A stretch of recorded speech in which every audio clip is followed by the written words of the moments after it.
इसके लिए सबसे पहले आपको VMware सॉफ्टवेयर डाउनलोड करना पड़ेगा। ये लिंक मैं डिस्क्रिप्शन में भी दे दूंगा, यहाँ से आप इसको डाउनलोड करके इंस्टॉल कर लें। नेक्स्ट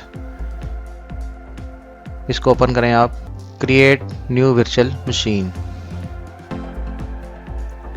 नेक्स्ट यहाँ पर आप देख रहे हैं कि बाय डिफ़ॉल्ट VMware मैक को सपोर्ट नहीं करता,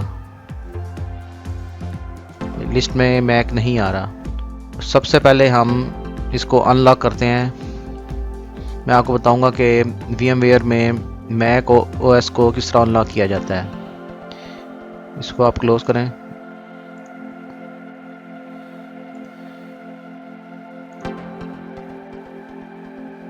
ये गिटहब पे एक अनलॉकर पड़ा है, इसको आप डाउनलोड करेंगे इधर। नेक्स्ट आपने क्या करना है, ये मैंने ऑलरेडी डाउनलोड किया था, विन इंस्टॉल, इस पर राइट क्लिक करना है आपने और run as administrator.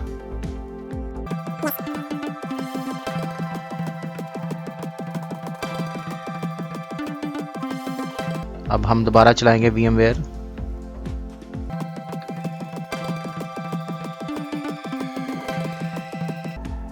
Create new virtual machine. Next I will install the operating system later. Next करेंगे। यहाँ आप देख रहे हैं अब कि एप्पल मैक OS ये ऑप्शन हाईलाइट हो चुकी है।